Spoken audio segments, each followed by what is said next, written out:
A political dialogue. In Togo, the 14-member opposition coalition calling for the resignation of the president since August last year recently called a two-day protest beginning today. The government had earlier warned the protesters against the plan. They said it was a violation of the terms included in a mediation effort led by President Akufo-Addo of Ghana, and stepping in as well was the president of Guinea, His Excellency Alpha Condé. Now, the set talks have hit a stalemate after the parties failed to agree on crucial issues after 2 rounds.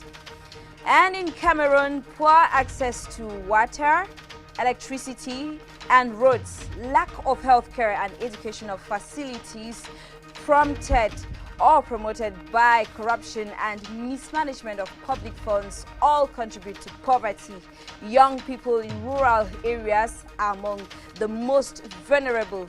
This sorry state exists even 58 years after independence. Rural development programs are supposed to have urgency in the present condition to facilitate the access to basic necessities, but then this is not the case in Cameroon.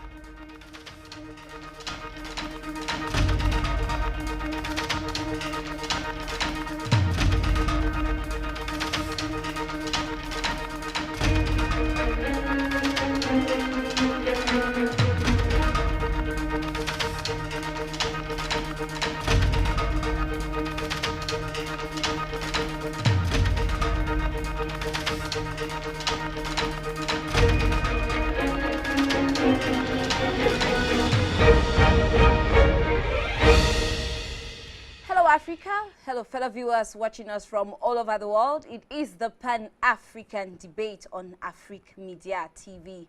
Once again, every week, that is Saturdays, we have gathered to talk about the African continent. And today, we are going to be focusing on Cameroon and Togo. But then, we will begin with Togo.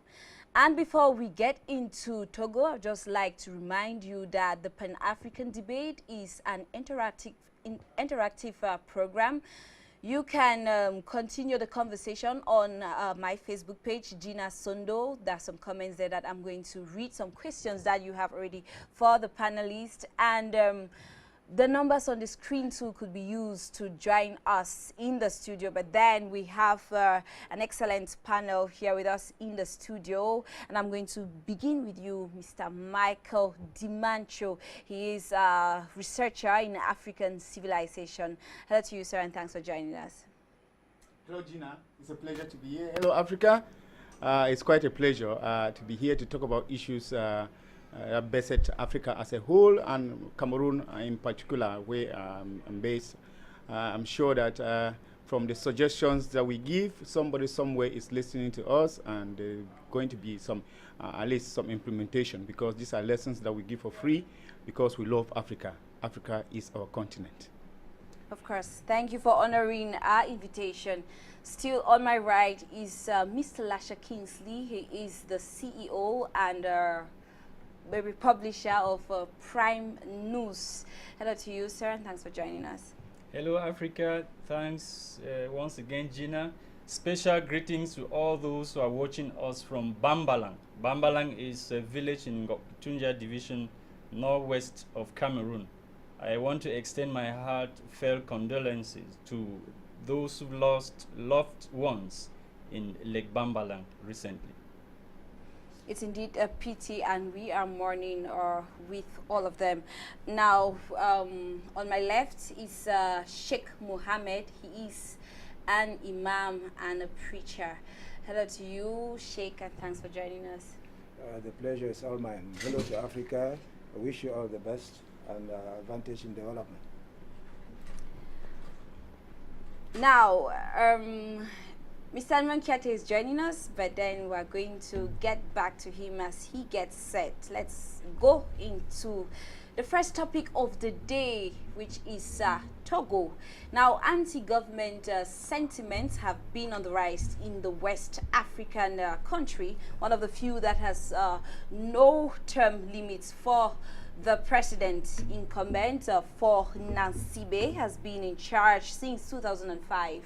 The African continent is worried about the ongoing situation in Togo and hope a solution can be gotten for the socio-political crisis. And now this country has a dialogue, you know, when we talk about Africa, we talk about the dialogues, that we talk about regions that are united. ECOWAS is always an example, but then ECOWAS leaders have stepped into the political crisis, but the opposition got to the streets just a few days ago and they are protesting during dialogue now. How can we solve the situation in Togo? I'll just ask all of you, we're here in the studio, right here with us. How can you interpret this? A political crisis that has gotten into the dialogue stage, but then we have manifestations. Mr. Michael Dimancho, how can this problem in Togo be resolved? I think, Gina, the problem can be solved the way the opposition is taking it now. I will say something that is a little bit startling to a Democrat. I will say that in dictatorship, power is not given. There is no way in the world where you learn that power in a dictatorship was given through negotiation or through elections. I think that power in a dictatorship is seized. And actually, the opposition in Togo, they are aware of this. Because you know that Togo, it has a peculiarity that is a dynasty. Since 1967, it's a single family that has been ruling Togo, which is a bad case in Africa. It is now a dynasty, and the people are very wise now. You even remember, even when the first Nasimbe took power in 1967, I mean, he took power in a way that the people protested. And when you saw the way, I mean, when he took over for Nicolas, the man gave some 2 months or 3 months that elections should be organized. And what happened at the end of the elections?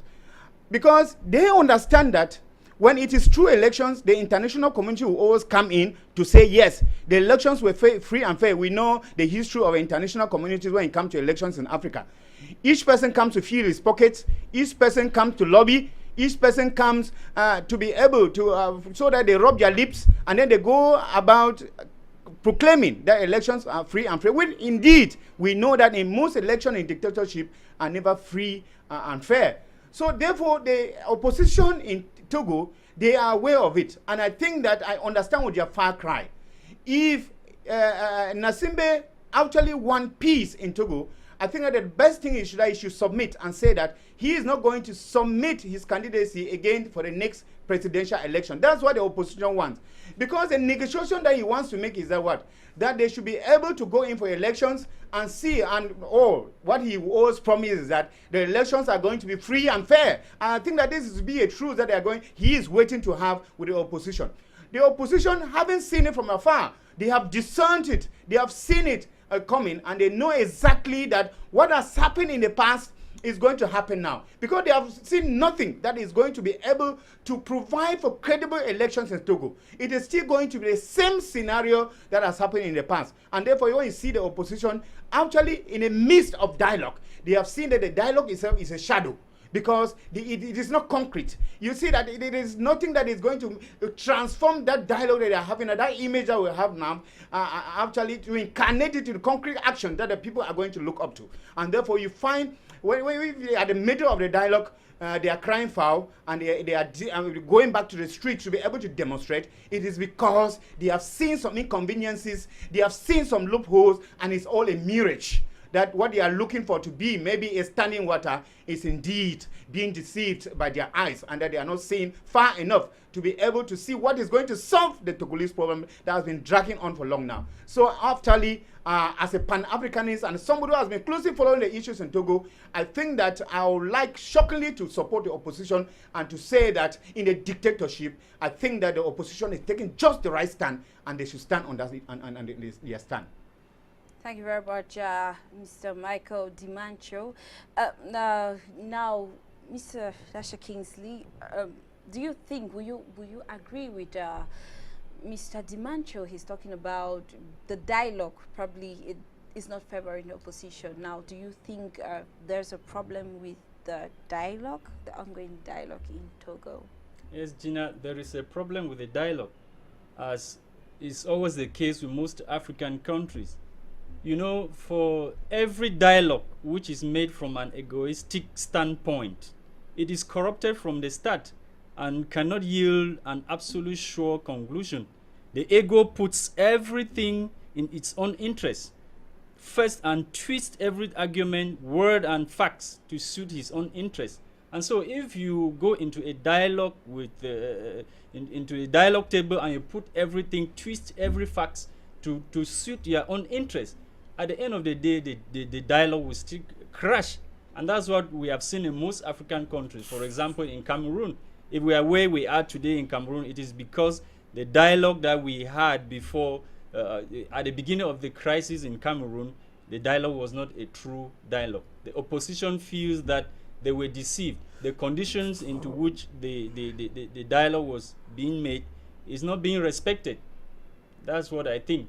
The dialogue was not a sure and honest dialogue. They fears if they go into the election, it will still be the same thing. The same people will still take over power. Mr. Lasha Kingsley, can I come in a bit now that you've spoken about the terms of the dialogue? One of them which has sparked a lot of debate on social media, you know, that's where a lot of things happen these days, is the fact that the government warned the opposition not to start or begin another strike during dialogue. And so when these people took to the streets, a lot of people have been beaten, tear gas was all over the place. Now, what will you say concerning this? Should the opposition probably respect this? It is very normal. It's very normal, prominent of dictators. You don't expect a dictator to sit and watch people take power from him. Dictators are always like that.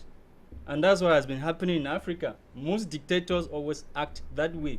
Like I said before, the opposition feels that they were deceived during the dialogue process. So they cannot continue with the dialogue process because the dialogue was egoistic in the beginning. Okay. So the ruling or the government twisted every fact to suit their own interests. When you go into the dialogue table with already preconceived ideas that you want to come and impose on people, then you will not have the dialogue will not yield any fruits. There will be no sure conclusion at the end. And that's what is happening actually today in Cameroon. Okay. Sheikh Mohammed, do you think there's something that the government, the Togolese government, ought to be doing and they are not doing? Well, thank you very much, Mrs. Gina. From what I'm hearing, we are behaving as if there is some kind of ideal government somewhere. There isn't. And it's all a question of having a system which is acceptable to the society and which has mechanisms, some of which are apparent, some of which are hidden. If we consider, for example, America, you have the president and the Senate and all those things, but the real brokers of power in America is none of those structures. There's a shadow government which makes the decisions, and whenever an American president or any other personality goes against the wishes, I'm talking about those who control the Federal Reserve Bank. Those are the real leaders. When people like President Kennedy tried to go against them by printing directly the currency by the government, he was killed. Abraham Lincoln was killed, and so many other presidents. Now, if you go back to London, for example, you have the City of London, which is a state inside a state. You have the Vatican, which is a state inside a state. And those are the real brokers of power. The rest of the thing is all drama. In other words, you have the illusion of choice. This time you choose left, and the next time you choose right, and that's how it continues to oscillate. Now, the problem is, in Africa, this kind of arrangement has not yet been settled. People are still trying to have a system which people will accept. And so you have all kinds of debates. They say, oh, we are going to lift the presidential, and then later on they say we will state it, but the president incumbent will be able to also start. It will not be retroactive, meaning that he can be able to be in power up to 2030, and the opposition says no, and they go up and they count down. I think that the Togolese people, not the president and those real wise people in Togo, like we had in traditional Africa, should make a system and use the wisdom of Mugabe. Mugabe has been in power for a long time. People criticize him. But you could see the civilization of the Mugabans when they made a demonstration and not a single car or shop was broken. Now, they criticized him and they vilified him using the Western media. What did he do? He engineered a conflict between him and Mnangagwa, his right-hand man, which became so serious, apparently, that the other one had to escape to South Africa. Now, Mnangagwa appears as an enemy to Mugabe, so the population can embrace him. Now, the population having embraced him, they now stage a coup d'etat in which Mugabe was free to receive foreign dignitaries, was free to go and preside over the giving of diplomas to students and so on. Real coup indeed. And then now Mnangagwa, which is part of Mugabe's team, is in power. In calm and peace, no problem. So the Togolese should have a system which can enable, because there is no fair system. There's no system which is all accurate. Whether dictatorship or democracy or communism or whatever, it all depends on the people. You can have some social systems which are very successful. You can have a dictatorship like Gaddafi, which did a lot of good for his people. You can have others which also were tyrannical and torturing people, and so on. So I think this Sigi saga majorly to a lot of bloodshed for nothing. Let the wise people of Togo, not the president, prime minister, all those people, the wise people sit down and look at the mentality, look at the political awareness and so on of the African of their citizens, and come out with a mechanism which can work. In Africa, we don't have any ideological politics. What is the ideology of that party compared to that one? It's usually not very clear. Everyone say, we'll make roads, we'll give you electricity, we'll do that, we'll do that. And you see, sometimes I think in English you have this certain insect which infects dogs, which is called ticks. They suck blood. And you see the prefix poly in English, it means money. So when you say politics, I have the impression of many bloodsuckers. Because that's precisely what they are. They meet where? In their parliament. Parliament. In French, parlement. Meaning parle and man. Speak and then they lie. So I don't think any real solutions can come out from such groups of people. But the wise people in Togo, I think, can come out with a solution. Okay, thank you very much, Sheikh Mohammed. Now, Mr. Monkiate, welcome. Just answer this question for us. How can the people of Togo be united? Sheikh Mohammed is talking about the wise people of Togo coming in to the whole situation already, not only the government, that is the president and the prime minister and other government officials. Gina, hello, and thanks for inviting me once again to this other edition of the debate, Pan-African debate. Thanks, and hello to all my co-panelists and all your televiewers as well. I think one thing very important that I will underline in what Mr. Mohammed has just said is that in Africa there are many things we haven't understood as a whole. That a political system is a gentleman agreement. Let's forget about all these big theories, democracy and all these. It means nothing, because in fact, if they tell somebody to really define what is democracy, I don't know, somebody will be able to give an explanation. You will give words, say democracy is election, free and transparent election. I don't know if this exists anywhere, but I think what we haven't understood in Africa is that a political system is a gentleman agreement, just like mafia people do. I don't think the most dangerous, the most dishonest, and the most criminal people in the world are the mafia guys. But the most correct people in the world are the mafia guys. Because once you give a word, you have to stand by this, you have to follow it, you have to honor it. That is how it works in the mafia. If you agree in the mafia that my role is to eliminate whosoever threatens the interest of the group, the day they send you in a mission and you realize that the person you are going to kill is your mother, your father, your sister, whosoever, you must kill that person first. Go and cry back later. That is what they call a gentleman agreement, principle agreement. And that is what they call in the Western countries democracy is. Simple as that. And that is why I agree again with what he said, that you have the illusion that sometimes it is the right, it is the left, it is the Democrat, it is the Republican. All this is kind of makeup just for you guys to think, to have the illusion that you have power, you have a word to say in this game. You have no word to say. Now, coming back to Togo, we should not forget the nature of this regime we are talking about. It is a sad and Machiavellic dictatorship going on in Togo, controlled by Paris. Not even control in Togo, control for years by Paris, by France. Let's never forget that. The real actors actually of this politics are not in Togo, they are in Paris. The decision makers are not in Togo, they are in Paris. That is the first thing we have to know. Now we're talking about dialogue. What is dialogue? Dialogue means there is a misunderstanding, there is a quiproquo, there is something you are saying which is not very audible to me, or something I'm saying which is not audible to you. Then we say, okay, let's sit down and explain ourselves and talk and come to a compromise. That is what we call a dialogue. But when you are coming to this dialogue, to this same table, with preconceived ideas, or you are coming telling the other, come and accept what I have to say, or you leave it, can we call it dialogue? Because this is a situation whereby the opposition parties are saying, look, we had an agreement in 1991 saying that the president should run 2 terms maximum and he should drop. Now you came and you change it. Now you say you will be re-elected and re-elected and re-elected. We want to come back to this agreement that we had in 1991. Let's come back to it. Let each and any president run 2 terms and he step down. You don't want it. Should this be a matter of dialogue?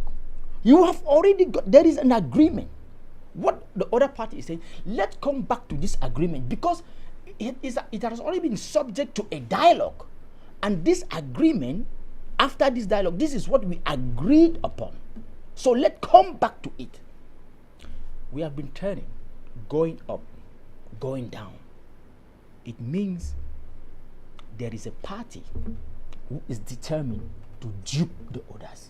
And that is why it is normal that when people realize that they are being duped by the other party, they manifest, they go down to the street. It is normal, because actually it is not a dialogue. Dialogue is only a makeup. It is not a dialogue. Mr. Nyasimbe, for Nyasimbe, with the support, the full support of Paris, want to impose himself, to impose his ideas to the Togolese people. And these people do not want to accept that anymore. I think it is time in Africa for us to understand that the republic, what it means, it can never be somebody properties. It can never be a clan properties. It can never be an ethnic group or a tribal group property. It is the property of the whole nation. That is what we haven't understood in Africa. Nyasimbe and his group of people are still considering Togo as their own, as a piece of land with a land certificate bearing their name, and they are the one to decide who can be there and who cannot be there. That is the problem in Togo. And as long as we go into this type of life, there will always be trouble in our countries. And it is time for us to solve our problem, because I think what makes it very difficult in Togo is the presence of France in this problem. France will never, as long as France will never allow Togolese to take their destiny into their hands, to solve their problem by themselves, to look for solution to their problem by themselves, there will still be cases like this. Things like this will never stop. Mr. Nyasimbe will use tear gases, weapons, and whatsoever he has to, to kill, jail, intimidate, do whatsoever he wants to do. But this will never stop. We'll still be facing situations like this in Africa. Okay. And thank you very much, Mr. Edmond Fiate, and thanks for throwing more light on the role France plays in Africa, even though Togo is in West Africa, but then France still has an upper hand on the country. Now we've spoken about Togo. It was just to warm us up. Let's get into Cameroon. We are talking about the neglect of rural areas in this country, Cameroon. Now, we are going to focus on a village that is the first village on your way to Douala, coming in from Yaoundé. There's this bridge called the Pont Dibamba, or the Dibamba Bridge, which has been neglected ever since it was created. This village was created in 1982. Now, ministers and government officials who come to the littoral for official visits make their first stop there before getting into the town. They do not have electricity, they have no schools, they have no infirmary, they have no water. They complain each time an official comes into the country, but then they keep into the village, but then they tell them that something is going to be done, but nothing is done. Afrique Media was around Dibamba just to receive the new boss of Minat, Mr. Tanga G. Paul, and then we discovered that this village needs some focus. They need a lot in their country. There are about 2,000 of them there, but then nothing seems to be going on well in that village. Now, Emanuela Nyoki did us a paper on the small village Dibamba, and I would like us to listen to it, and we'll meet right after that. It has been over a decade since Cameroon gained independence, and development is yet to reach a remote village in Bouang Bakoko. Dibamba village is under Bakoko and is not yet electrified. It has no health care or proper drinking water facility and has no schools. It is the first village on your way to the town of Douala in the littoral region. The village has never had electricity, and those who can afford generators rely on that for power. There is no pipe water supply. The villagers are forced to trek very long distances to get water from streams, to cook, to clean, and to drink.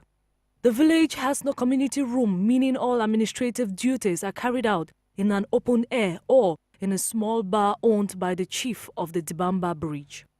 According to Mr. Bouang Amos, the chief of Dibamba livelihood is also in struggle. Villagers make out a living from fishing and selling sand. The village mostly has elderly people and children, as most of the youth have migrated in search of greener pastures, he added. Medical staff do not visit the village often, and there is no health care center nearby. A young villager, the representative of the youth, explained that most women are delivered of their babies at home or on the highway. Some of the babies even pass away in the process. As far as school education is concerned, villagers have enrolled their children in schools in Douala, which is about 6 kilometers away.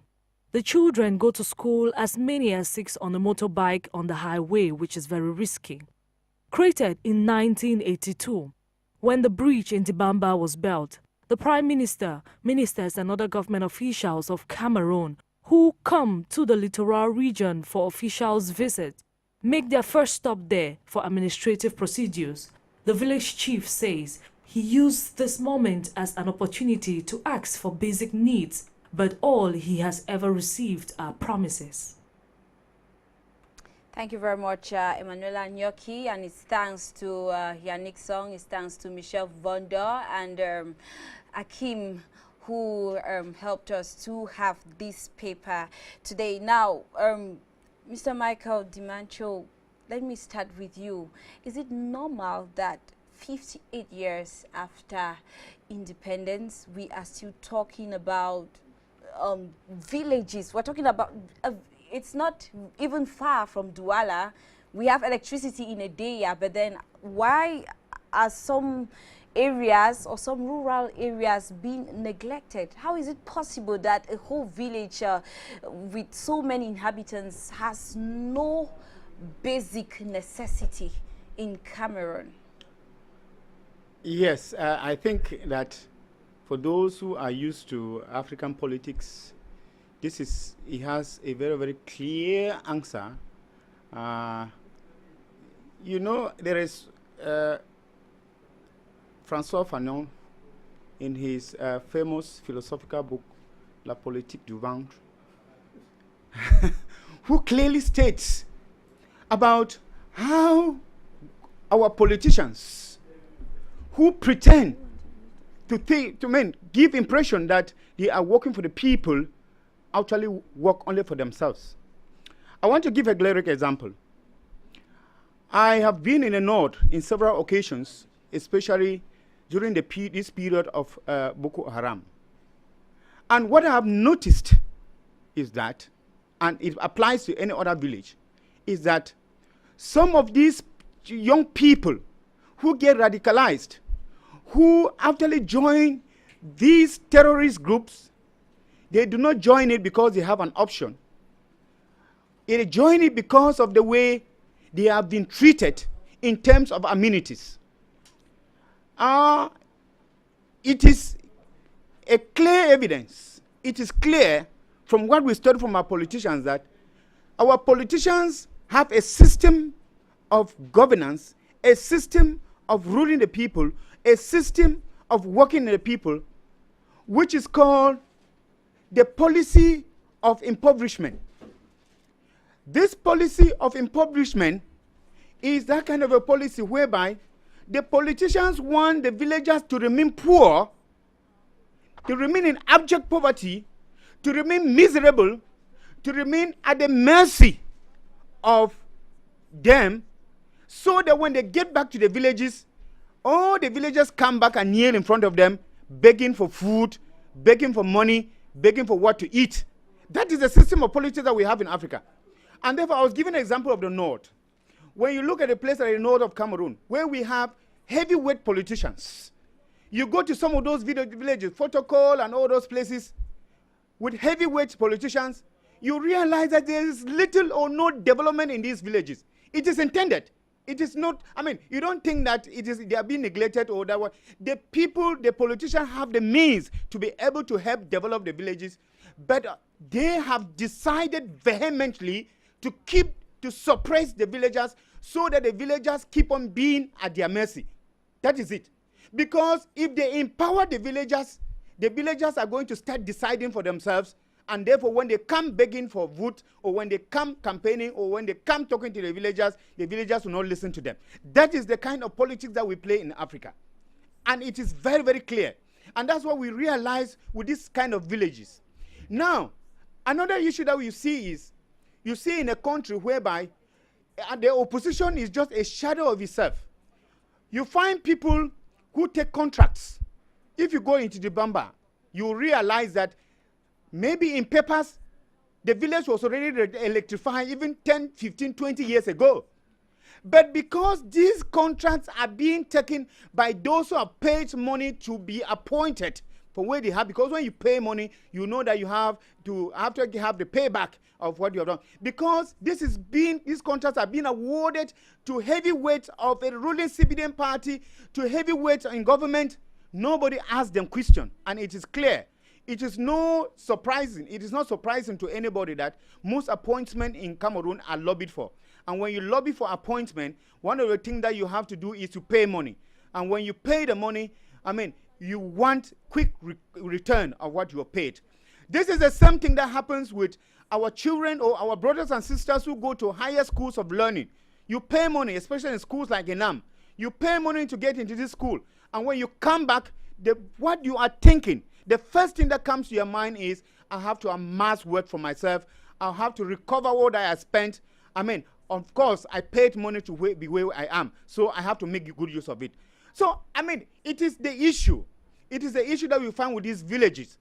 How do you explain that if in these villages you have big people, you have politicians, and how do you explain that you have somebody who has a sumptuous house in the village? Because in these villages you have people with sumptuous houses.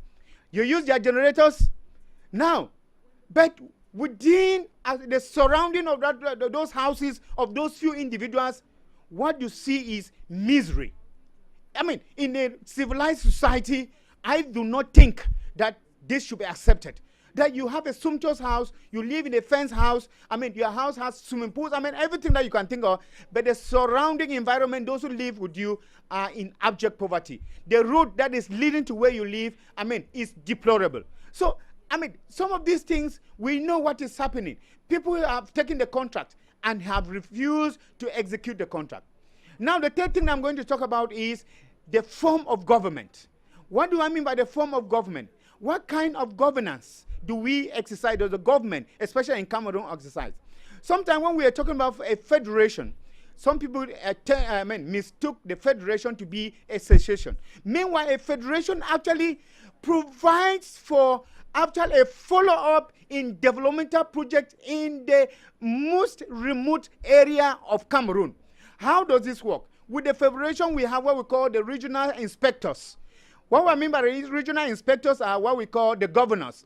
Now, these governors, you know, when a budget is voted, part of it is given to the governors who know exactly where what is needed to be able to be done in that particular village.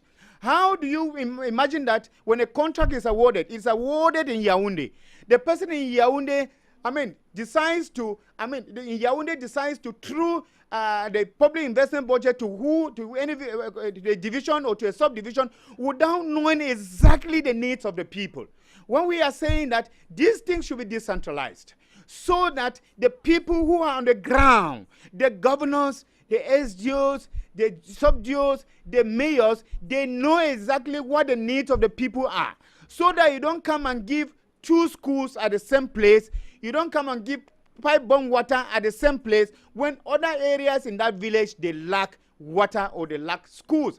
And therefore, that's what explains for this kind of a misery that we are suffering up to today. Is poor planning, is a form of government that we have. And that's why we have been begging that the best, since it has failed us to have a centralized government that can be able to take care of the particular needs of the villages here in Cameroon, we should have a decentralized government, call it even a federation, as some people are asking, who are having the eyes that are fixed straight to the needs, to the immediate needs of the people, so that those things could be taken care of, immediately, and promptly.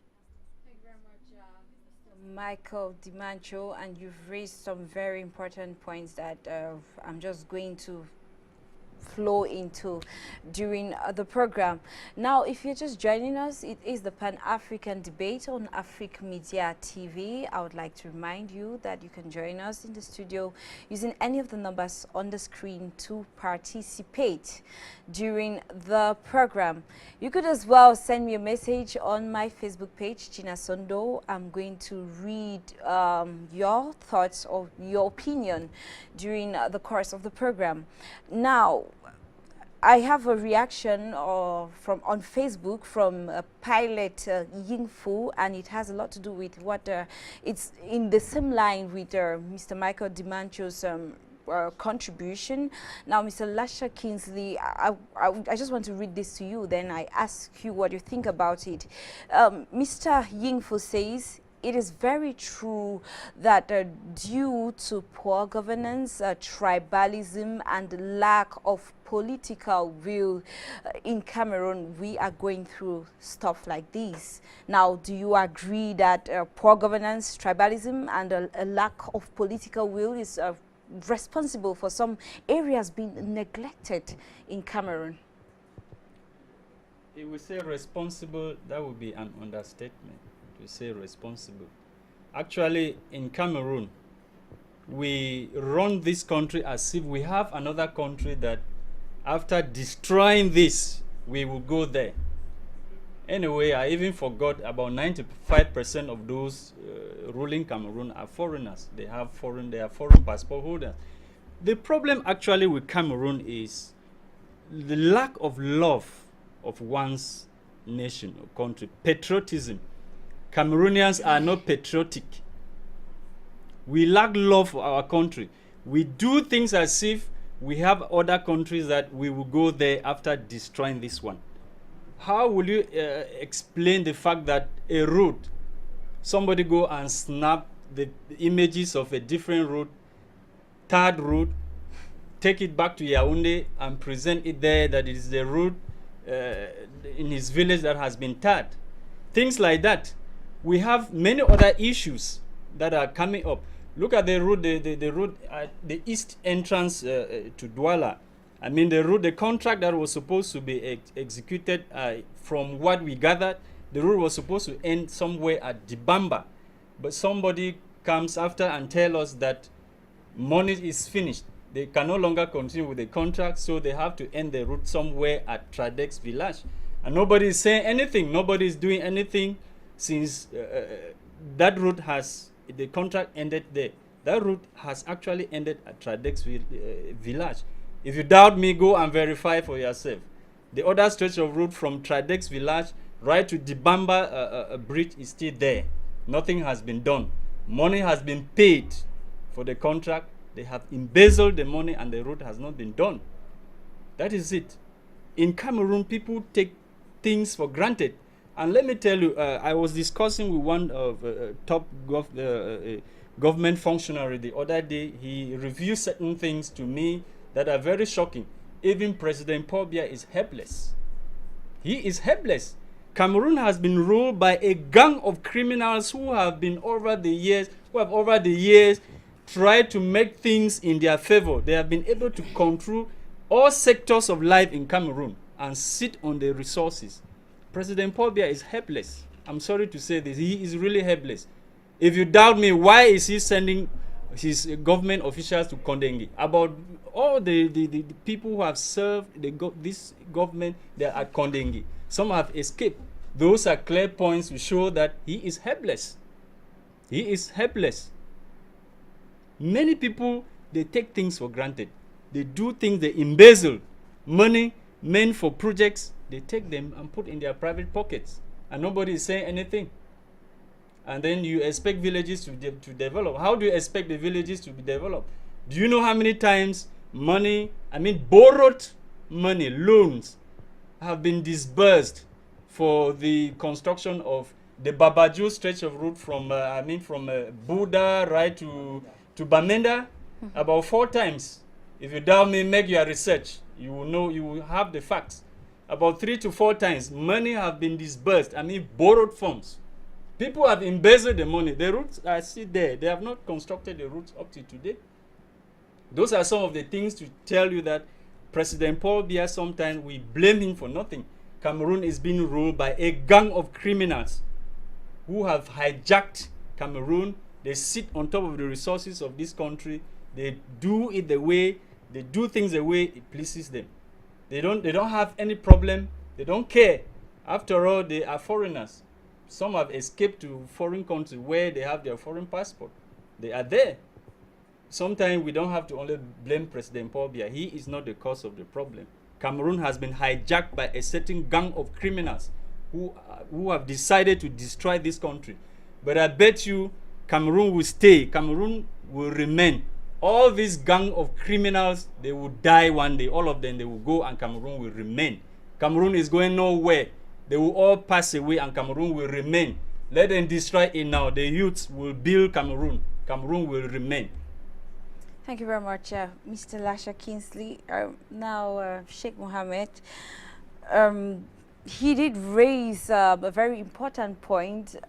I just want to coin everything that he's been saying to the fact that probably the central government is being deceived because unlike other countries, maybe a president does not visit the field. He doesn't know what is happening in the field. And I would like to look at a country, Tanzania, where the president has, he's nicknamed the bulldozer. He just visits places unannounced. So, I don't know. Do you think that if we have something like this in Cameroon, some areas such as Dibamba and other villages all over Cameroon, because it's not only happening in the littoral. We have villages that are suffering. They have no basic necessity. Do you think that if the central government actually gets down there to the field, things are going to be better? Oh, well, thank you very much, Mrs. Gina. You see, There are two people who are responsible for the scenario which we are watching in not only in Cameroon but all over Africa and in the world for that matter. The governments certainly have got their responsibility, but you have to realize the governments are made of people. In other words, the president is just a person like yourself. He cannot be aware of all the hundreds of thousands of projects which have been launched in all the different parts of the country at every one particular moment. The citizens themselves can constitute another problem. In other words, we should be willing to get out of the situation of victim consciousness. In other words, here we are, come and help us. Because in that situation, we're never going to be satisfied. We also have to realize that the development or not of any particular area of the country does not only depend on the fact that that particular area is down. Every country has got priorities. In other words, out of 5 potential projects, the government will see which is of a higher priority in order to put their resources. I can assure you, for example, if that particular village tomorrow should discover some resource like a diamond or phosphates, or whatever, and they need to carry out that resource to the international market, poses itself, within a few months, there will be a very big tarred road going to the place. Because then it becomes the priority level rises. So, under those circumstances, it is not for the villagers to just keep waiting on government. We are approaching a situation in the world where the technology is becoming democratized. We should not follow Europe blindly. The Europeans are relying on roads for transport because the population density in Europe is very high. The Sahara Desert alone is already bigger than Europe. If you have a few countries who form part of the Sahara Desert, how costly per person will it cost to make roads? Very high, because you have very few people living on a vast expanse of land. So we have to look for our own solutions, not necessarily the solution of Europe. When the Europeans make roads, we follow. Europeans think schools should be this way, we follow, and so on. No. In that particular village, to begin with, there is no electricity. Today you have a multiplicity of different ways through which you can get electricity for different purposes. Even the household toilets can be made in such a way that they produce biogas, methane gas. And that can be used not only for cooking, but generators can be put to produce electricity. And there are structures I've seen, one of them was one of my smalls in school, who are out promoting this kind of technology. Nowadays in France, there's a company which is actually seeing the roads as destruction of the environment because you're cutting down useful nature to replace them with roads. If you look at the total surface area covered by roads in different parts of the country, that represents a very high proportion of the total land area which has been wasted without any trees and fauna and fauna. So this company is trying to produce roads which are actually solar panels so that the roads can have a double purpose. They will all be roads first and then they provide electricity. Those are technologies we should not wait for Europeans to come and show us. In Africa, many people are cooking with the tripod system where you have 3 stones and you have a pot. But it has been demonstrated that a simple construction just with clay can improve the cooking efficiency by 80%. In other words, you use 4 times less wood than you would have used otherwise. You have structures like the gasifier, which is a system which can use the chippings from wood which is cut from that area to run generators. You don't need to put fuel. Yeah. Now, all these possibilities, these villagers should understand that they should take things into their own hands first and then hope for the government help after. I know of some villages in Bamenda where the villagers went as far as trying to introduce certain communities. They actually approached the Muslim community and offered them land, knowing that if they come into the village with their affinity for trade, that is going to help develop certain activities in the village. They did not wait for the government. Yeah, thanks, Sheikh. You're already getting into what could be done. I was going to come to that point, but since you brought it up already, we'll probably visit it later. Mr. Michael Dimancho, somebody is agreeing with what you said. He says, "Good afternoon, Gina. I'm in line with my brother there, Sheikh Michael. Cameroon is a disgrace. Look at the country that is about hosting the AFCON games. No roads, hospitals, no stadia, and poor network communication. It is high time this old gang of thieves step down. That is keen lesson earnest from Bedi in Douala. Thanks for that. You can as well send us your thoughts concerning today's program, or you join us using the numbers on the screen. Now, Mr. Edmond Kiate, we are still in line with who is to be blamed for the situation in Cameroon, because in Cameroon concerning such some places such as Dibamba, which is still underdeveloped. But then we have the Prime Minister, as the chief of the village was saying, the Prime Minister comes there, the ministers come there, and probably waiting in the sun or discovering that things are not going on well in that village. I'm sure they even see children going to school on bikes, at like 6 of them. But then who is to be blamed? Is it that these ministers go and try to help the village, but then nothing is being done? We're talking about a village which was created since 1982, when they were building that bridge connecting Douala to Edeya and Yaoundé, the bridge Dibamba. So who is to be blamed here, actually? Gina, the way you were asking your question, I'm sure if there are some, Cameroonians from all parts, if they are watching too, they will be surprised, because they might ask you the question before, throwing your light only in Dibamba or rural side of the country. What about the other part of the country? Towns like Douala, Yaoundé, Bafoussam. Is it better somewhere? Is it better in town? Do you think, do you think I'm having water at home right now? I don't know if you do. I don't know if you guys do. Do you think I have permanent electricity at home? Do you know how many times I get electricity per week? I don't have. You have water. What you call water is no water. Do you think I'm having water at home now? I don't think so. Do you think there is a better place in our country? There is a better town? No. Let's agree on something. That the public policy in terms of providing basic necessity, basic goods, satisfying the expectation of population in terms of basic needs, all these policies have failed.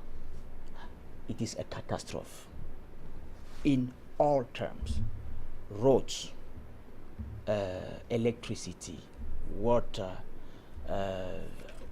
everything. It is a failure. There is nothing. Homes, social homes, nothing. There is absolutely nothing. And I would agree with my co-panelists that the way people are rolling these countries, most of those who have been in affairs for the past 30, 40 years, the way they have been rolling this country is like they are strangers. They are just, in transit. And once they will finish what they are doing, which is squandering everything, they will leave. They will go back to their country.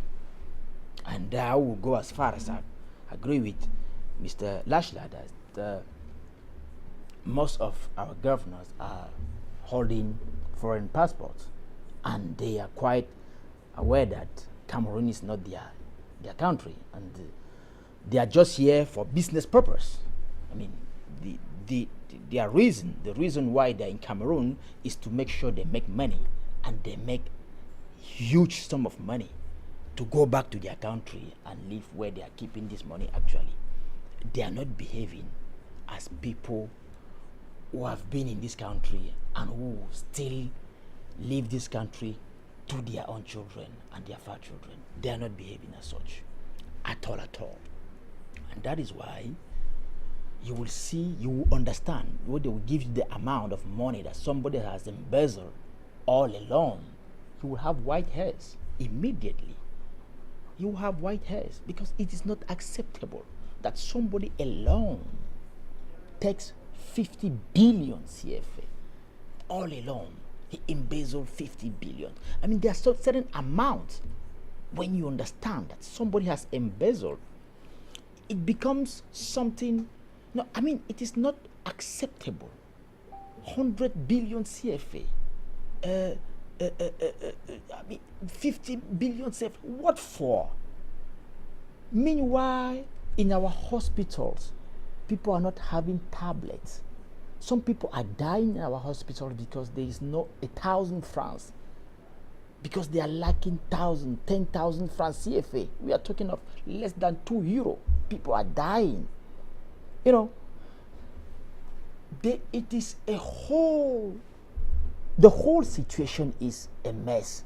And that is why the results are crises like what we are facing now in the north and southwest. Because people are saying enough is enough. They are pissed. There are things they cannot more tolerate, even though no matter what we disagree with their line of, partition, session, we do not accept. But if you go deeply into, if you go at the bottom of their heart, the cause of their frustration, you can understand. People are frustrated. When you go back home at night and then you turn the tap and then you cannot even see water flowing, you want to off on the light, nothing. After a very strong day, what do you expect? It is a lot of frustration. So I'm saying that the public policy, to provide basic needs to the people, to the population, not only in the rural areas, but in the country as a whole, is a failure. And I believe that the government is the first responsible, because they are the one to carry the vision, the development of a country. It belongs to them, according to the system where we are. Had it be, we change the system, for instance, into federation, because let me put some, decentralization is not an English word. I've tried to check. Decentralization, it doesn't exist. It's not an English word, I'm afraid. So I'm going to say federation. Had it be we came into such a system, I think that would have been better, to give each and every region the possibility, to conceive their own development project and then to implement it the way they want, according to their own realities, according to their own asset, because each region has a particular asset that they can develop, that they can use as a tool to develop their own part of the region. So I think if they were giving this opportunity to people, then it would have been far much better. But as for now, the central government is the main responsible of this situation. Yeah, indeed, the central government has to sit up, and I'm going to come to decentralization, something that I think, I don't know if it's Mr. Lasha Kingsley who raised it, Mr. Michael DiMaggio raised it up, but then we have Mr. Benno. He's joining us from Boya in Cameroon. Hello to you, and thanks for joining us.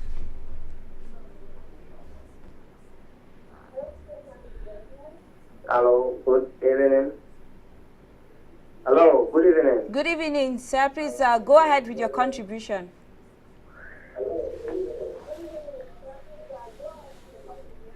Wow, I'm so grateful for what the program that is going on right now. So I'm impressed.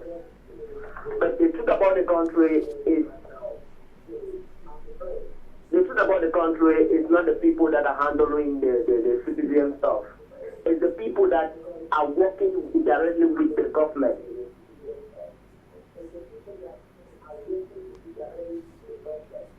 If the country wants to be a better place for citizens to come and work, or citizens to stay in the country and do something so that the country can improve its system, first, it should start by. He's listening to himself. Removing all those old white-head men handling government positions like Nya Defenji, people like really more young, they should first of all remove them. And even the president... We've lost that caller. Just a gentle reminder when you're joining us, as we always say in the studio, please mute the volume on your TV set. Do not talk and listen to yourself. The echoes in the studio are not very pleasant. Now, since we have, we were talking about the issue that some areas in Cameroon lack basic necessities even after, well, it's already almost 60 years after independence. What is happening that these areas are still not enjoying facilities such as electricity, water, and even in some urban areas we do not have electricity, we do not have water. It is being rationed. I'm sure most of us living in the urban areas can testify to that. Now, Mr. Michael Dimancho, do you think if Cameroon, you spoke about federation and maybe decentralization, if this process is effective, do you think we will not have situations such as this? Like maybe if our mayors, when we talk about decentralization, is falling on the shoulders of the mayors. Do you think if they are involved in the development of our communities, we will not hear stories such as the situation in the village Dibamba? I think they won't.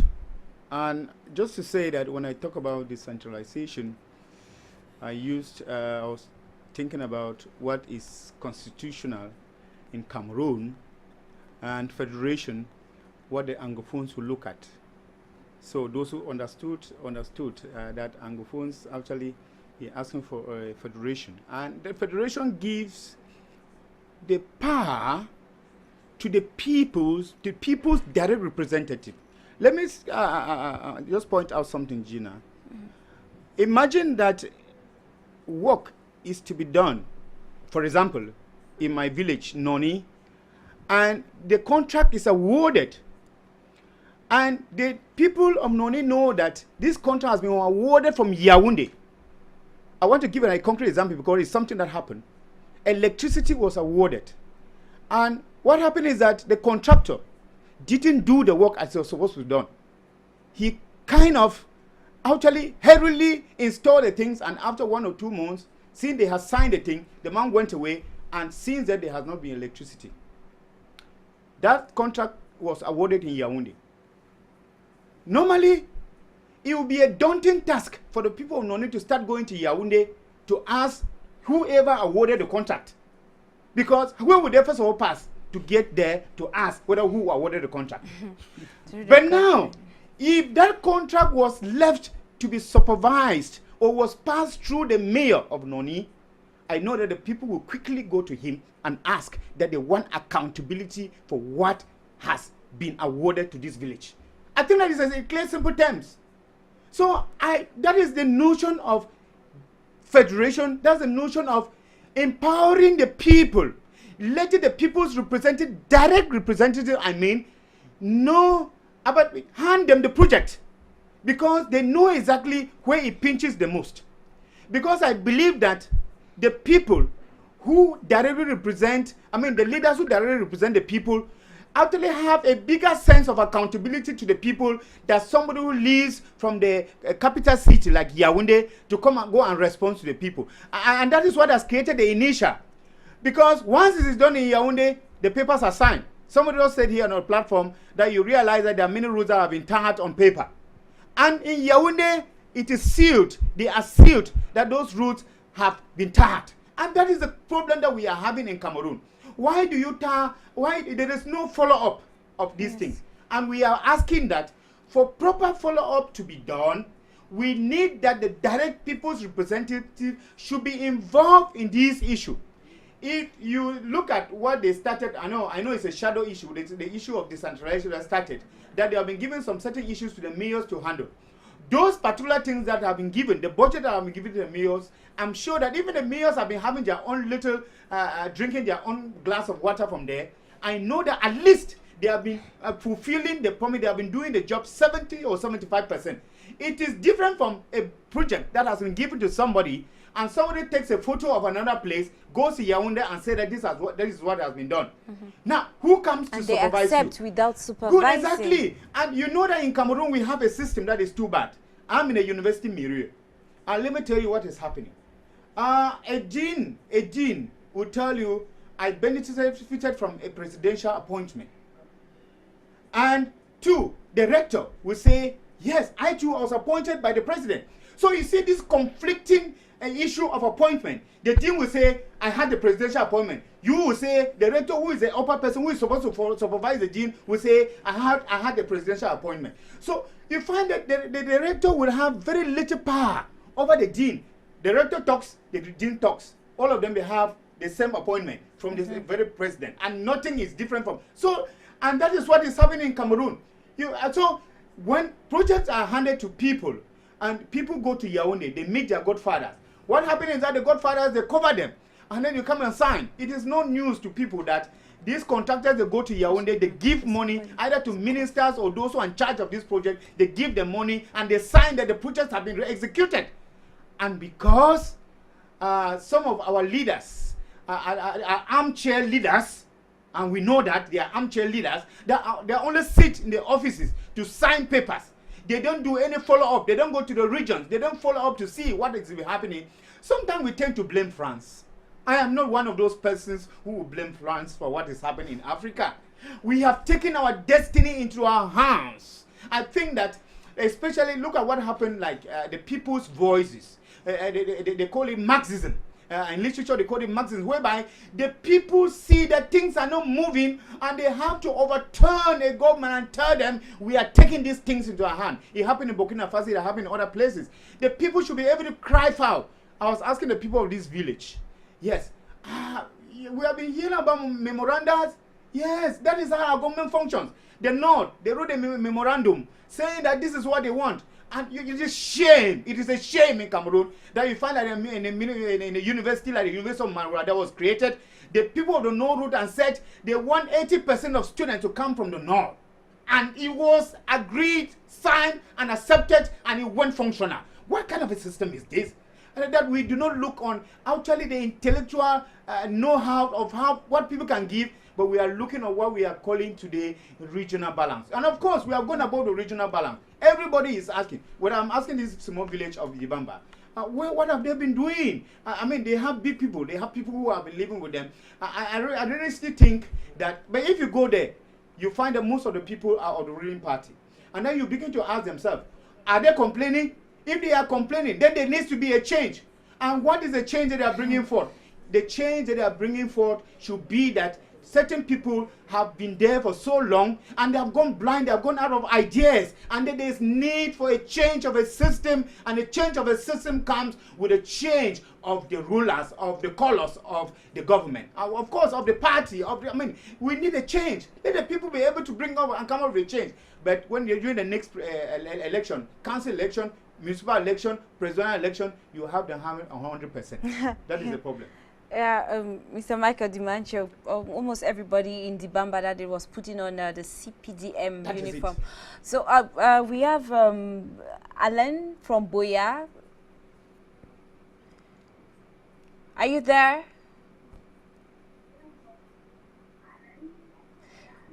Mr. Alan, please, please mute the volume on your TV set. Hello? Thank you. Hello, madam. Yes, go ahead with your contribution. Okay. Good evening to you, madam. Okay.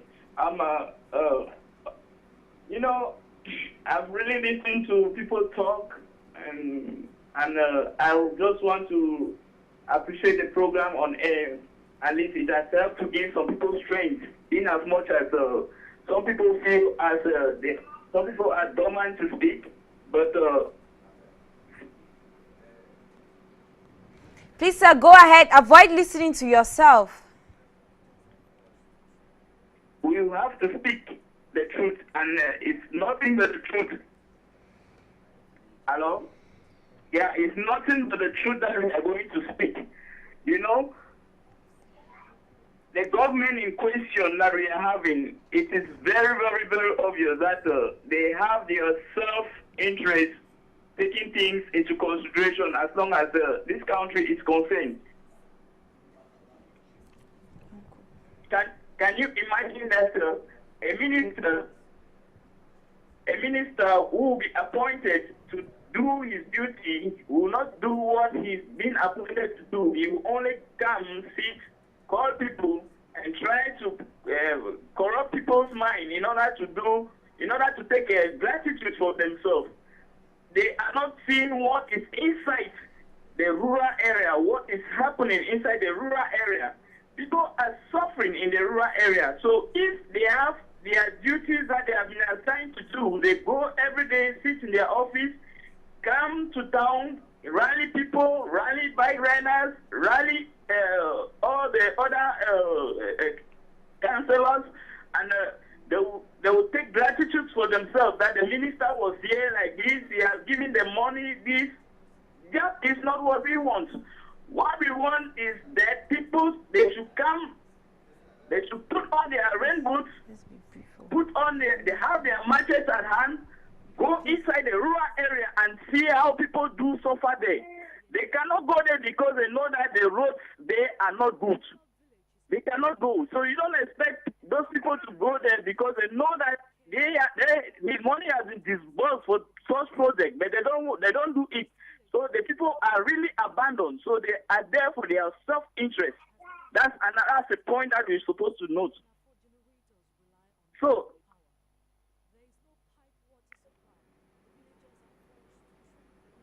okay, thank you so much, Alan from Boya. We are getting to the end already of the program, as the technicians are saying. Mr. Lasha Kingsley, do you think everybody has been talking about change? Now, how do we get to this change? Elections are coming up in 2018. Do you think we'll have that change? Well, so long as the regime in place do not want the change, that change will never come. For example, we've already seen in the senatorial election where the ruling CPDM is having 87 senators already. We expected the president to appoint most of the senators from the opposition party after the elections. You cannot tell me that the election in the South was all these things. I once said on this very platform that before elections are organized in Cameroon, the opposition, the results are already known before the elections are even held. And the opposition is aware of this.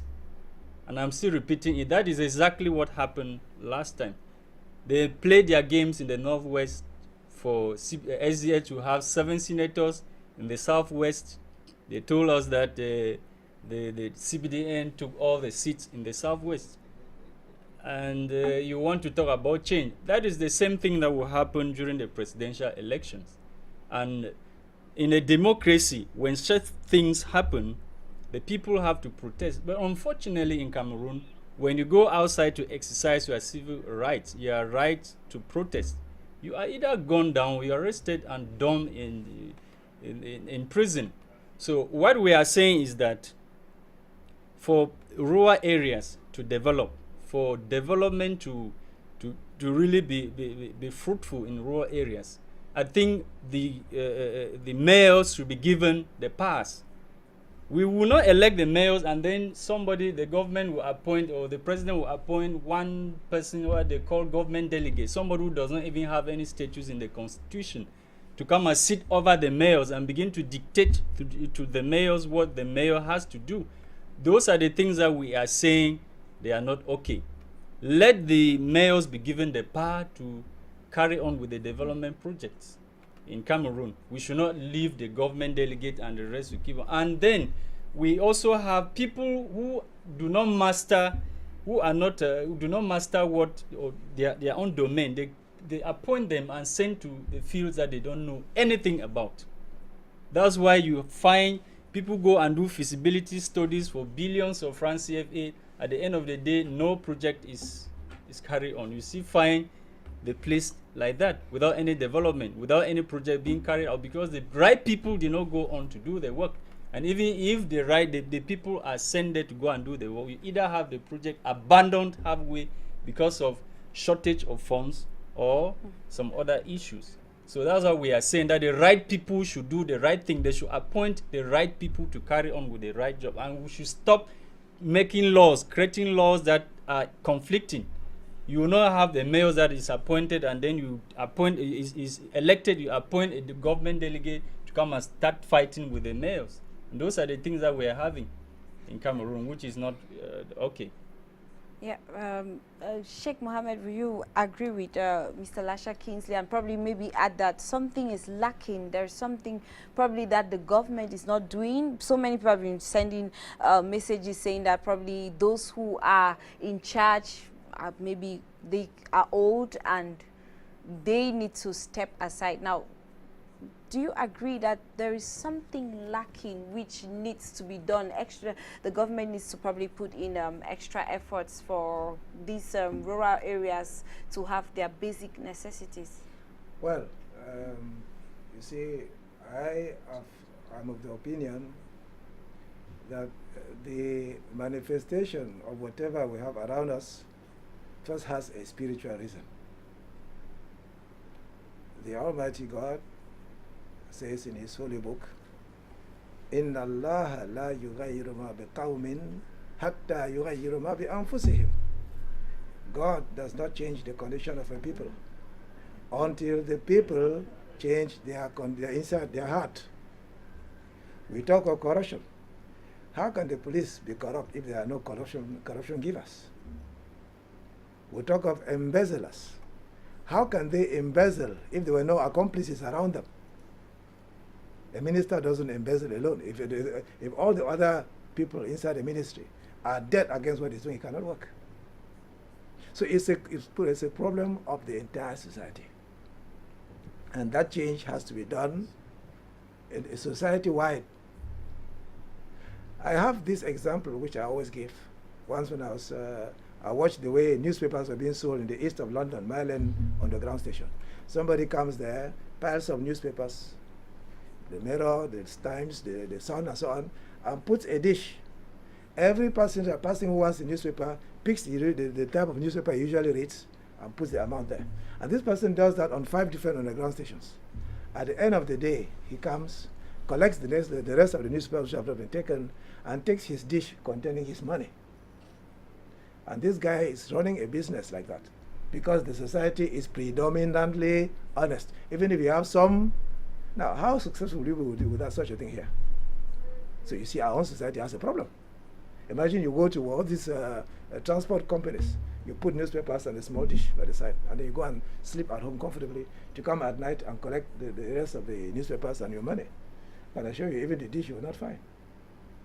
So there is a problem in society as a whole, and that our salvation will not come. Salvation meaning the eradication of all the ill practices will not come until every individual makes an effort to change himself first.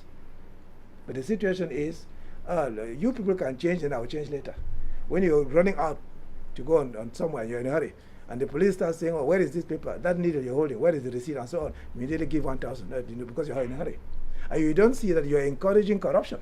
So if you are corrupt, you give the police, he is also corrupt. Then why complain about corruption? Okay, Sheikh Mohammed, thank you very much. Now, from what you've said, Mr. Edmond Kiate, I just want to ask you this. Do you think probably the people to have a role to play? I'm looking at this village, Dibamba, that probably every time a minister or a prime minister, the prime minister comes there, they have to put on the generator. And obviously, they know that to some extent, they think that these people have electricity. Now, do you think they have something to do extra, like maybe taking out placards and informing the whole world that they do not have electricity, they do not have water, and to make things probably better. Do you agree, therefore, that the community has a bigger role to play as well as the government if we want development in rural areas? What do they have to do? Is this situation ignored by anyone? Everybody knows it. Even the Prime Minister, before he gets there, he knows what is going on. Because I believe even in his same village, his own village, the Prime Minister, I think he's suffering the same situation. Everybody knows what is going on in this country. There is no need taking placard or whatsoever out. No, this situation is well known by everybody. Even the president himself knows that in this country people are suffering from this, from that, from that. Everybody knows that. It is hypocrisy.